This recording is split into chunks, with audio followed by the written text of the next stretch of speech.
பிரணவம் யூடியூப் சேனலை சப்ஸ்கிரைப் செய்து சித்தர்களின் அருளை முழுமையாகப் பெறுங்கள்.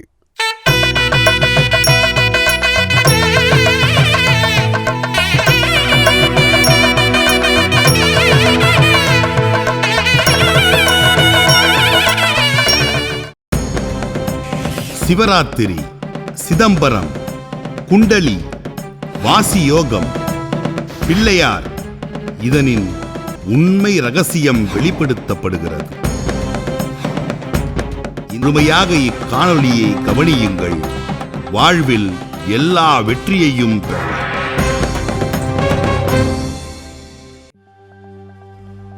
ஆன்மீகம் பெயரில் யாரும் ஏமாறக்கூடாது என்ற நல்ல நோக்கத்துடன் நம் முன்னோர்கள் சித்தர்கள் வகுத்துச் சொன்ன சிலவற்றை இங்கே அருள்ஞான விருந்தாகவும் அறிவு தெளிவுக்காகவும் விதைக்கின்றோம். ஏனெனில் பொய்யான யோகத்தை பயின்று எவரும் தங்களின் வாழ்க்கையை வீணாக்கி விடக்கூடாது என்பதற்காகவே சித்தர்களை பணிந்து வணங்கி சில தத்துவங்களின் உண்மையை இங்கு உடைத்து கூறுகின்றோம். உண்மையான இறைத்தேடல் உடைய நல்ல உள்ளங்களுக்கு இன்று ஓர் உண்மை மட்டுமல்ல, பல ரகசியங்களை சித்தர்களின் அருளால் பகிர இருக்கின்றோம். நம்முடைய மூட நம்பிக்கை ஒழிந்தால் மட்டுமே இறைவனை நம்முள் உணர முடியும். நமது ஞானத்தை குருடாக்கி நம்முடைய பாதையில் மூட பக்தி திணிக்கப்பட்டுள்ளது என்பதே உண்மை.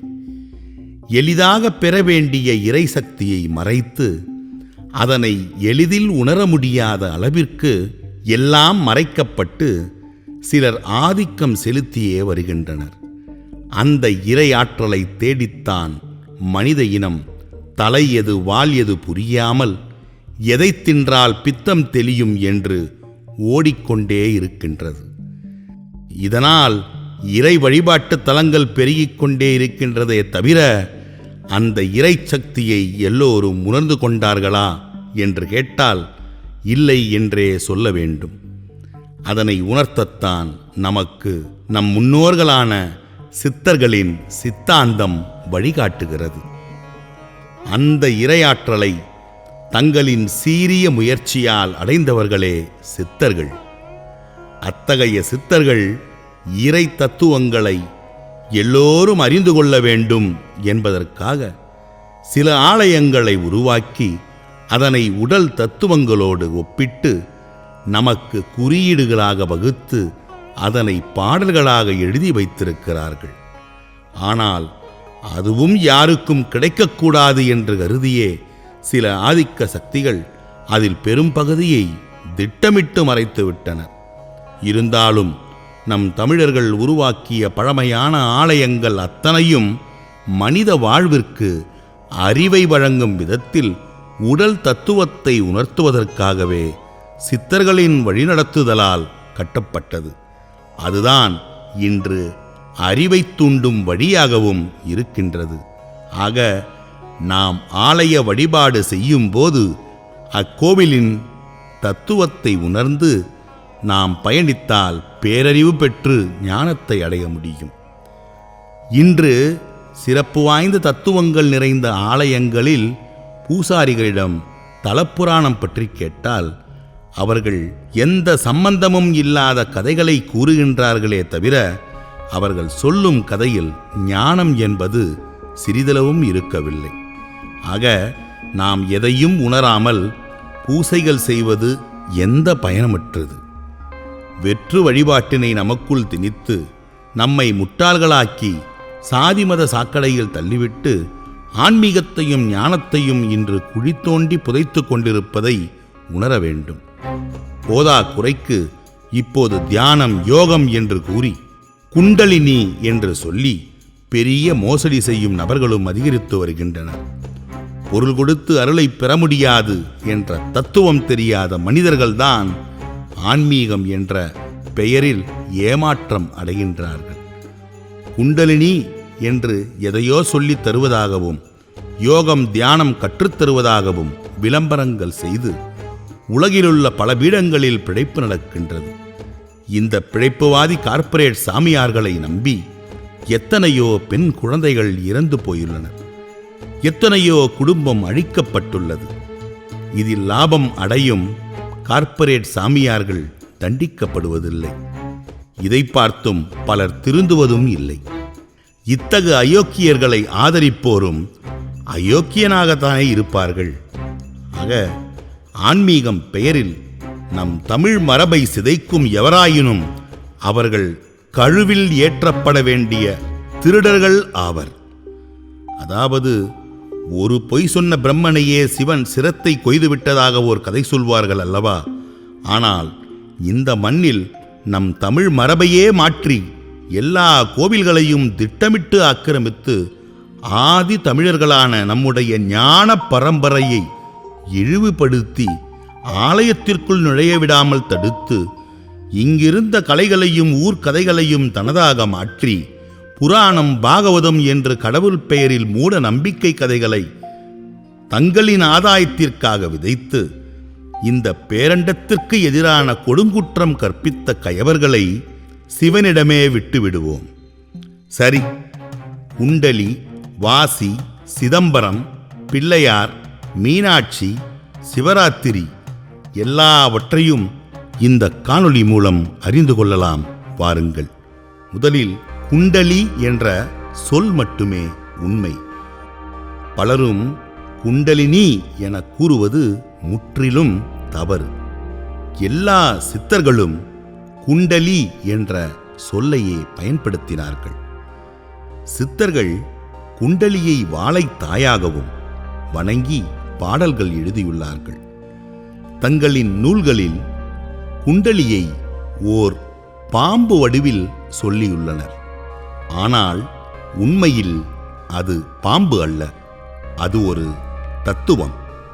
இதன் காரணம் யாதெனில், அந்த பாம்பு ஊர்ந்து செல்லும் நடையே ராசி கட்டத்தில் உள்ள லக்னம் நகர்ந்து செல்லும் நடையாகும். உண்மை என்னவெனில், குண்டலி என்பது இயற்கையின் காலக்கணக்காகும். இதனை வைத்தே இன்று ஆய்வுகள் செய்கிறார்கள். சித்தர்கள் கூறியதை ஆராய வேண்டுமெனில் உள்ளத்தில் நல்ல நோக்கம் இருக்க வேண்டும். பொருள் சேர்ப்பதற்காக ஆராயக்கூடாது. ஆனால் பொருள் சேர்க்கும் முயற்சியில்தான் குண்டலியை பற்றி பல தவறான கருத்துக்கள் பரப்பப்படுகின்றன. அதாவது, குண்டம் என்பது நம்முடைய உடல், குண்டலி என்பது மனிதனின் பிறப்புச் சான்றிதழ்.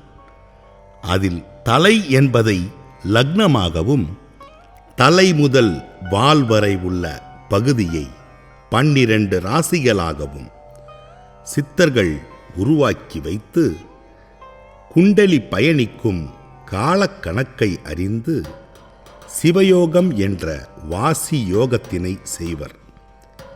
இதைத்தான் குண்டலி யோகம் என்று அழைத்தனர். இது முழுக்க முழுக்க யோகம் செய்வதற்கு மட்டுமே பயன்படும். சித்தர்களால் உருவாக்கப்பட்ட குண்டலி சான்றிதழானது வட்ட வடிவமாகவே இருந்தது. மக்களிடம் மூட நம்பிக்கையை புகுத்தியவர்கள் இதனை சதுர வடிவமாக மாற்றிவிட்டார்கள்.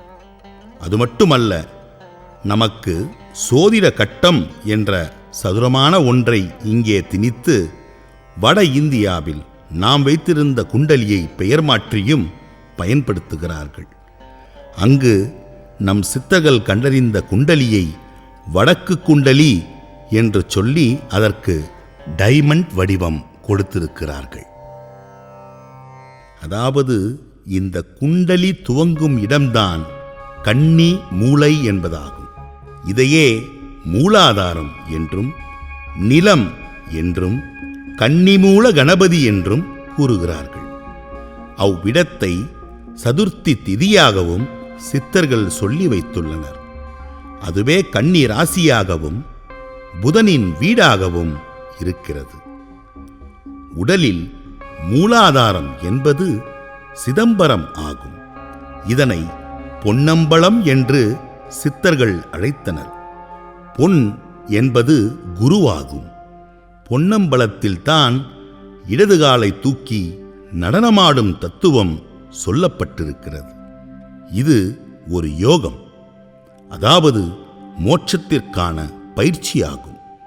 இதையே திருமூலர் தன் திருமந்திரத்தில் புந்தியில் வைத்து போற்றுகின்றேனே என்பார். புந்தி என்றால் புதனே ஆகும்.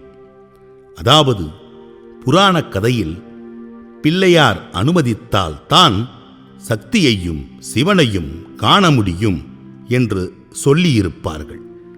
அது ஒரு குறியீடுதானே தவிர நேரடியாக அப்படி அர்த்தம் கொள்ளக்கூடாது.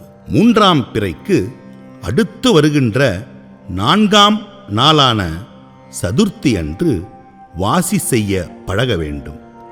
அப்படி செய்தால் சக்தியை அடைந்து சதுர்த்தசி என்னும் சிவராத்திரியில் சிவமாகலாம் என்பதுதான் அதன் உண்மை பொருள். மற்றபடி சிவராத்திரிக்கு கண் விழித்திருப்பதெல்லாம் வேண்டாத வேலை. ஞானியர்கள் சிவராத்திரி அன்று மூச்சுக்காற்றினை மாற்றும் நாள்தான் அது. இந்த உண்மை தெரியாமல்தான் மக்கள் முதல் கடவுள் பிள்ளையார் என்றும் சிவன் அன்று மட்டும் ராத்திரி விழித்திருப்பதாகவும் எண்ணி வெறும் ஆலய வழிபாடுகள் செய்து வருகிறார்கள்.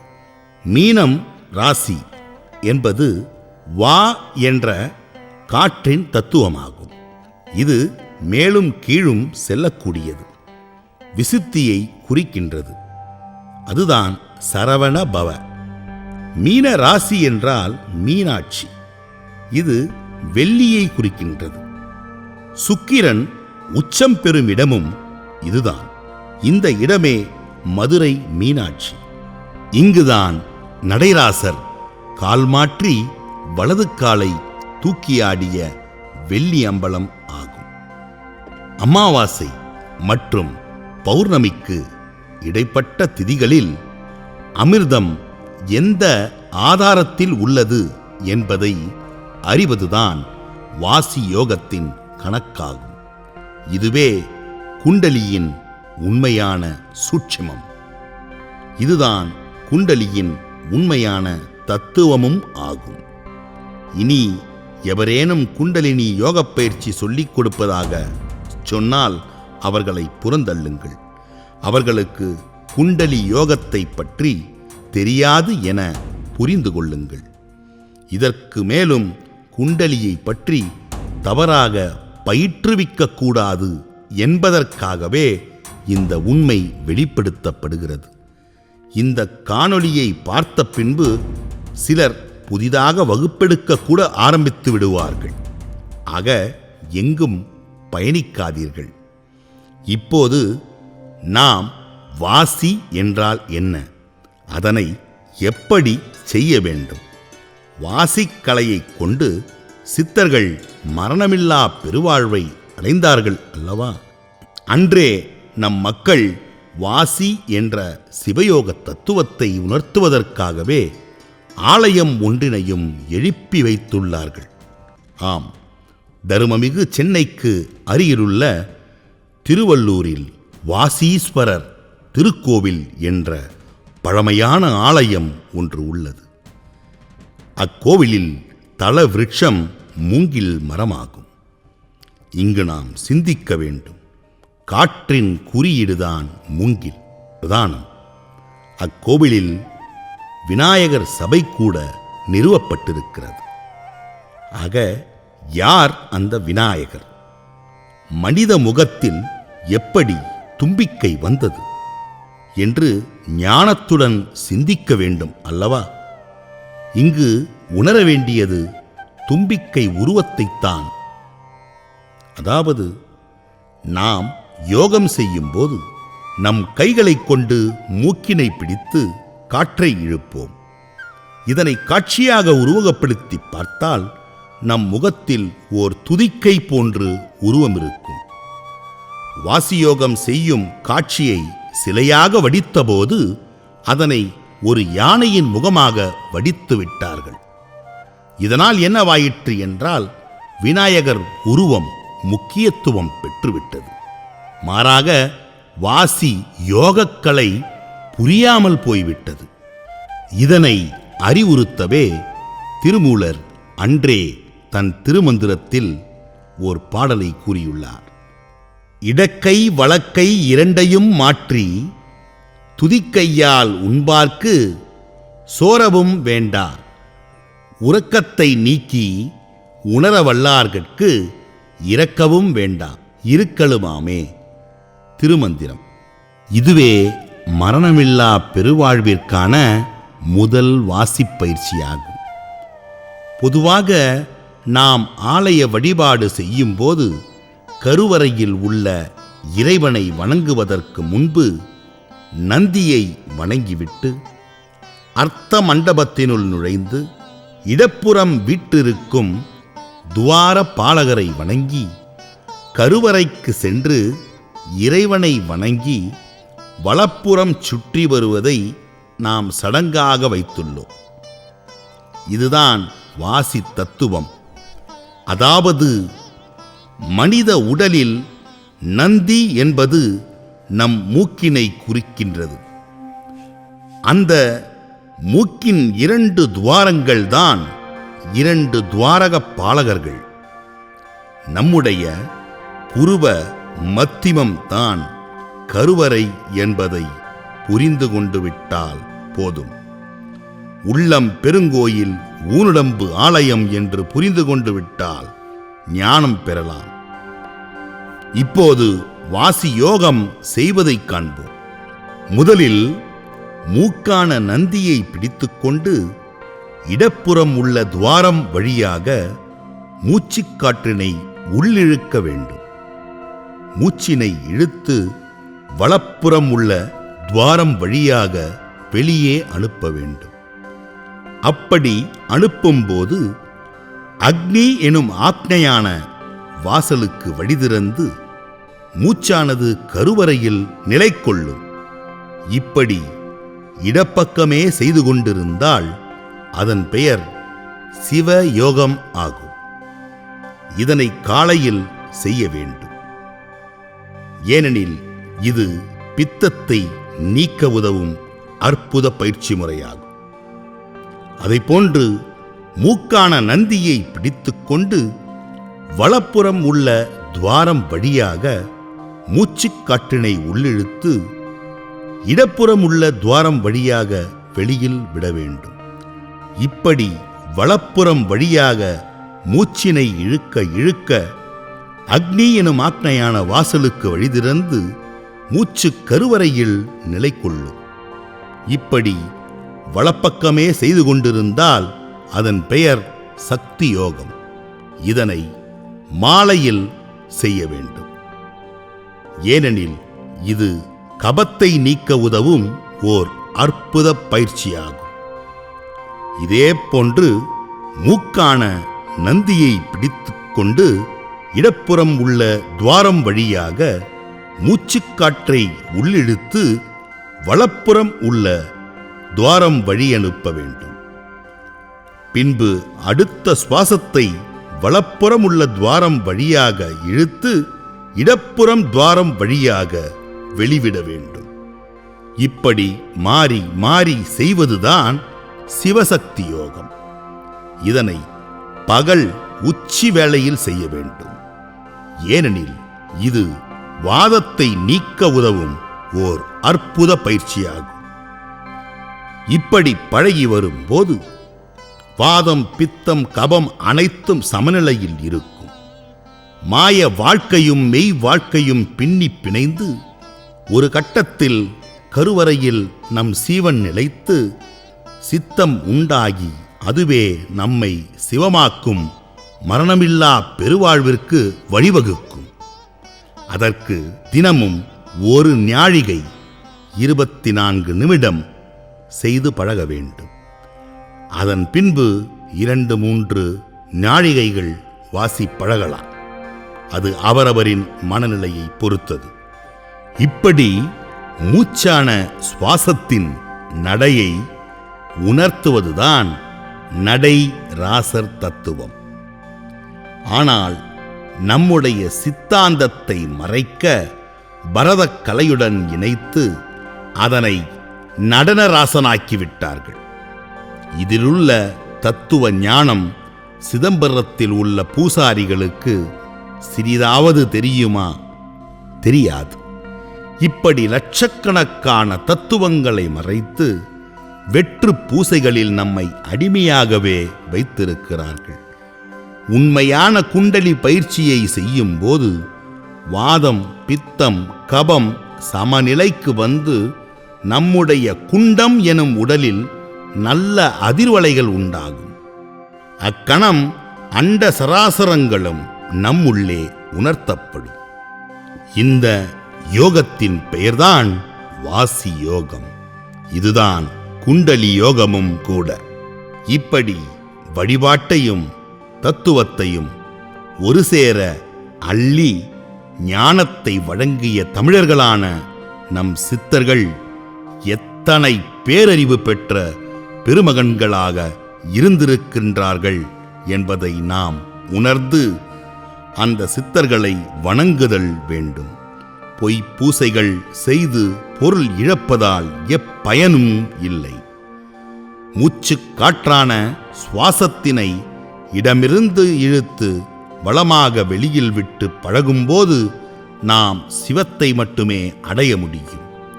ஆனால் ஒவ்வொரு மனிதனும் புற உலக இன்ப துன்பங்கள் அனைத்தையும் கடந்து வென்றாக வேண்டும் அல்லவா? அதற்குத்தான் சித்தர்கள் சக்தி யோகத்தையும் உடல் நலத்திற்கு சிவசக்தி யோகத்தையும் தந்தார்கள். மேலும் இந்த பயிற்சிகள் செய்யும் எவராக இருந்தாலும் சாதி மத பேதமின்றி அறத்தின் வழியில் நடந்தால் மட்டுமே கைகூடும். வெறும் பயிற்சி செய்வதால் மட்டும் வாசியை பற்றிவிட முடியாது. நல்ல அறமும் நல்ல மக்கள் தொண்டும் பேதமின்றி செய்ய வேண்டும். தன்னலமின்றி மும்மலமின்றி பயணப்பட வேண்டும். அதனுடன் சேர்த்து பயிற்சியும் செய்யும் போது வெற்றி நம் கையில்தான்.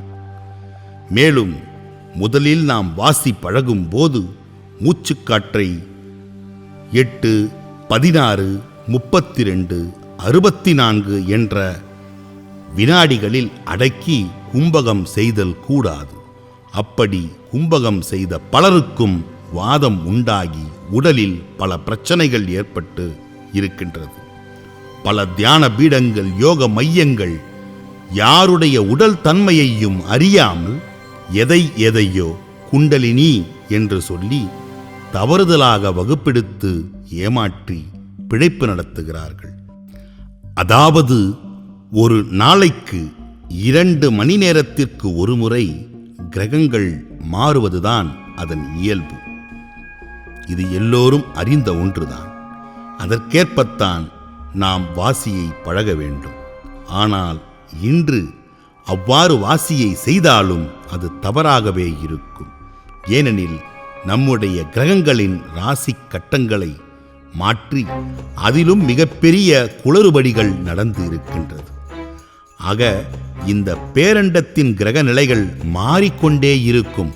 அதனை எவராலும் கணிக்க இயலாது. அப்படியெனில் இன்று நாம் பயணிக்கும் நாள் கிழமைகள் அனைத்தும் தவறாகவே இருக்கக்கூடும். அதனாலே இன்னும் பல நுணுக்கங்களை தெரிவிக்கவில்லை. ஆக இயல்பாக மூச்சுக்காற்றை இடப்புறம் இழுத்து வலப்புறமாக வெளியில் விட்டும், வலப்புறம் இழுத்து இடப்புறமாக வெளியில் விட்டும் மூச்சை அடக்காமல் செய்து வந்தாலே போதுமானது.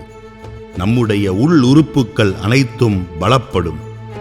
எந்த பிணியுமின்றி நல்ல ஆரோக்கியமான வாழ்வை வாழலாம். நல்ல அறச்செயல்கள் செய்து கொண்டு இயல்பாக சுவாசத்தை பழகி வந்தாலே ஓர் நாள் இந்த பேரண்டம் நமக்கு வசப்படும். அப்போது கிரகநிலை அறிந்து வாசி செய்யலாம். சித்தர்கள் திருவடி சரணம்.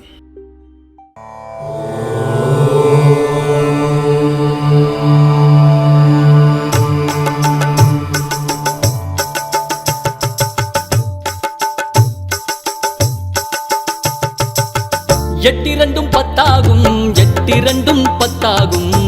கொம்பு புருவம் சுழி உன்விழி நெற்றிதனில் 3 ஆகும். 8 2 10 ஆகும். 8 2 10 ஆகும். வாசியை நீ கையில் பிடிக்க முக்திக்கது வித்தாகும். வாசியை நீ கையில் பிடிக்க முக்திக்கது வித்தாகும். ஓம் எனும் மந்திர ரகசியத்தை சொல்கிறேன். ஆஹூம் எனும் மந்திர ரகசியத்தை சொல்கிறேன். ஓம் எனும் மந்திர ரகசியத்தை சொல்கிறேன். ஆஹூம் எனும் மந்திர ரகசியத்தை சொல்கிறேன்.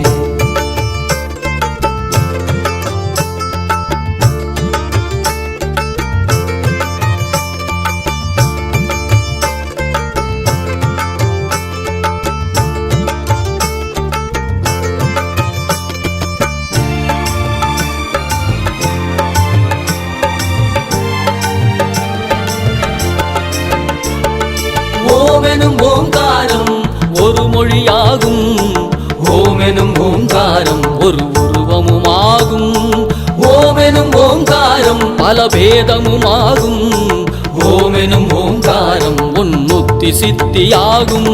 சூட்சுமத்தை சொல்லிவிட்டேன், வேறொரு மறையும் இல்லை. வெட்ட வெளியை உணர்ந்து விட்டால் உண்மைகள் புரியும் அப்பா. சித்தர்களின் குருவான முருகனின் நாமம் இதே. சித்தர்களின் குருவான முருகனின் நாமம் இதே.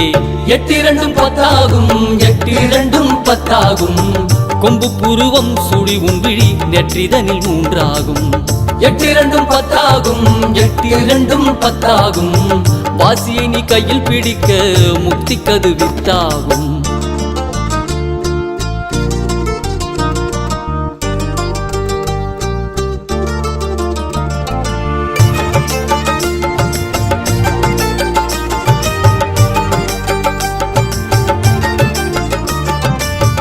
என்பது சிவமாகும். பூ என்பது சக்தியாகும். இம் என்ற சுழுமுனையில் கலந்து பிரணவமாகும். ஆகாரம் என்பது இறையாகும். உகாரம் என்பது உயிராகும். அகாரம் என்பது இயற்கையான பஞ்சபூதமாகும். உயிர்மை எழுத்தாக ஒன்றாய் கலந்ததுவே தமிழின் பெருமை சொல்லி இனிதாய் கலந்ததிதே. ஓமெனும் பொருளே முருகாவும் வடிவமிதே. ஓமெனும் பொருளே முருகாவும் வடிவமிதே. 8 2 10 ஆகும். 8 2 10 ஆகும். கொம்பு புருவம் சுழி உன்விழி நெற்றிதனில் 3 ஆகும். 8 2 10 ஆகும். 8 2 10 ஆகும். வாசியை நீ கையில் பிடிக்க முக்திக்கது வித்தாகும். வாசியை நீ கையில் பிடிக்க முக்திக்கது வித்தாகும். ஓம் எனும் மந்திர ரகசியத்தை சொல்கிறேன். ஆஹூம் எனும் மந்திர ரகசியத்தை சொல்கிறேன். ஓம் எனும் மந்திர ரகசியத்தை சொல்கிறேன். ஆஹூம் எனும் மந்திர ரகசியத்தை சொல்கிறேன். பிரணவம் யூடியூப் சேனலை சப்ஸ்கிரைப் செய்து சித்தர்களின் அருளை முழுமையாகப் பெறுங்கள். அருளாளர்கள் 1000 என்கின்ற இந்த புத்தகம் 1000 சித்தர்களை பற்றிய செய்திகளை உள்ளடக்கியதாக இருக்கிறது. 1000 சித்தர்களின் வாழ்க்கை வரலாற்றை அற்புதமான முறையிலே அச்சிட்டு படங்களோடு தந்திருப்பவர் இதனுடைய தொகுப்பாசிரியர் கோ திருமுருகன் என்ற பூரணநந்தன். இந்த நூலின் பிரதிகளை வாங்கி நாம் வீட்டிலே வைப்பதன் மூலமாக இந்த சித்தர்களெல்லாம் நம் வீட்டிற்கு வருகிறார்கள், வரப்போகிறார்கள் என்ற நம்பிக்கையை நாம் ஏற்படுத்திக் கொள்ள வேண்டும். நூல் உங்களுக்கு வேண்டுமா? அதற்கான அலைபேசி எண் 739 739 4174. ஜிபே மூலம் செலுத்த 9176564723.